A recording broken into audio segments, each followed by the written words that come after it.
Assalamualaikum warahmatullahi wabarakatuh. Bismillahirrahmanirrahim. Alhamdulillahirabbil alamin. Wa bihi nasta'inu ala umuri dunya waddin. Wa ala alihi wa ashabihi ajmain, amma ba'du. Kaum muslimin dan muslimat dimanapun berada,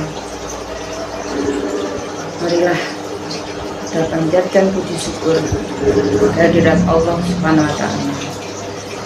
Biqaulina alhamdulillah birabbil alamin.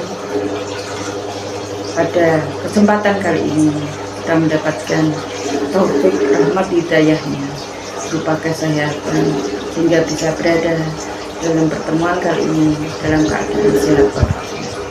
Salawat serta salam biqaulina Allahumma sholli ala sayyidina Muhammad wa ala ali sayyidina Muhammad mudah-mudahan tetap tercurahkan kepada Nabi Agung Muhammad sallallahu alaihi wasallam.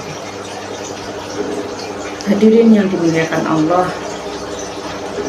pada pertemuan kali ini kenanlah kami untuk menyampaikan mutiara hikmah program dakwah Ramadan 1447 Hijriah yang diselenggarakan oleh PC Muslimat NU Kabupaten Nganjuk. Di saat ini kami mengambil tema menjaga lisan dalam masa era digital. Bapak Ibu, pada saat ini kita tidak bisa terlepas dari masa digitalisasi. Setiap detik, setiap menit kita berada di lingkaran era digitalisasi, sehingga dalam kehidupan kita tidak bisa terlepas dalam kehidupan bermedia sosial. Namun sebagai seorang muslim, kita harus memiliki rambu-rambu pagar sehingga di masa ini kita tetap berada dalam kebenaran dan tetap dalam syariat Islam. Menjaga lisan artinya adalah kita berhati-hati dalam mengucapkan berbagai komentar, dalam memberikan ketikan, dalam memberikan postingan di media sosial, sehingga apa yang kita sampaikan tidak menimbulkan fitnah, tidak menimbulkan ghibah, bahkan tidak mengajak untuk ajaran kebencian. Dalam sebuah hadis yang diriwayatkan oleh Bukhari dan Muslim, barang siapa yang beriman kepada Allah dan hari akhir, hendaklah ia berkata baik, dan jika dia tidak bisa berkata baik, hendaklah lebih baik dia diam.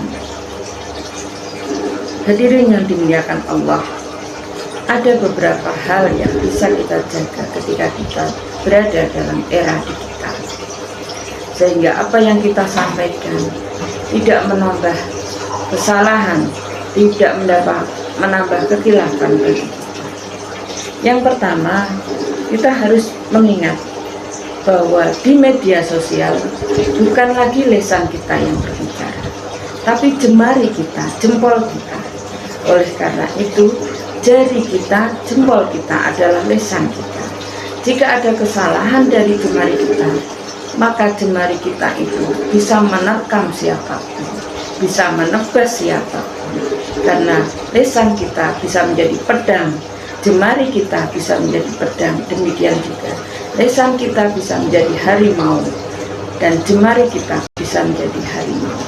Oleh karena itu, sebelum kita mengetik komentar, sebelum kita mengetik postingan sesuatu, maka kita harus berpikir ulang bahwa jemari kita bisa menimbulkan berbagai hal, baik itu baik maupun buruk. Yang kedua, berpikir sebelum memposting. Setelah jemari kita berperan dalam alat komunikasi, tentunya kita harus berpikir ulang apa yang akan kita kirim, komentar yang akan kita berikan, membawa kebaikan ataukah membawa keburukan, baik bagi diri kita sendiri maupun bagi orang lain yang membaca komentar kita. Bapak Ibu yang dirahmati Allah, Cara yang ketiga adalah menghindari fitnah dan menghindari berita hoax.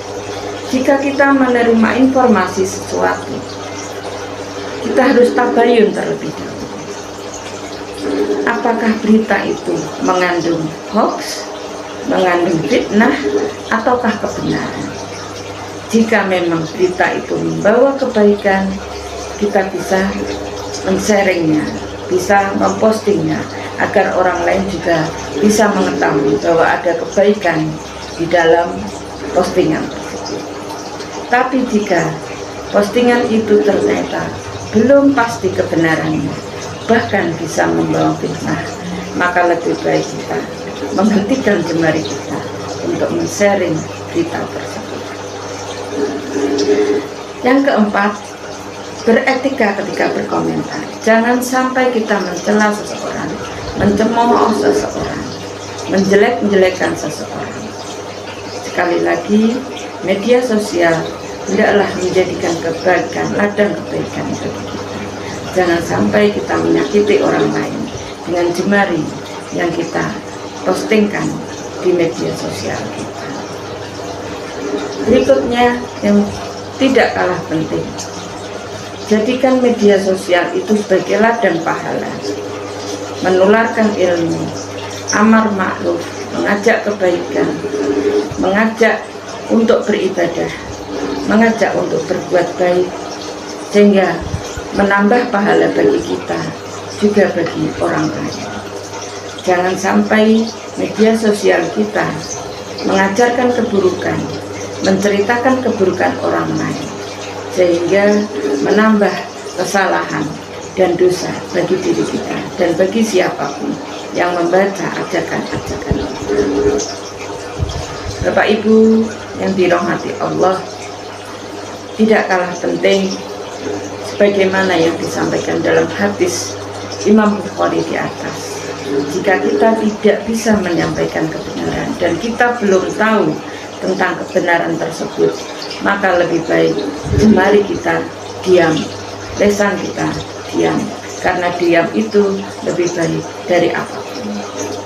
Mudah-mudahan apa yang saya sampaikan bermanfaat bagi kita semua.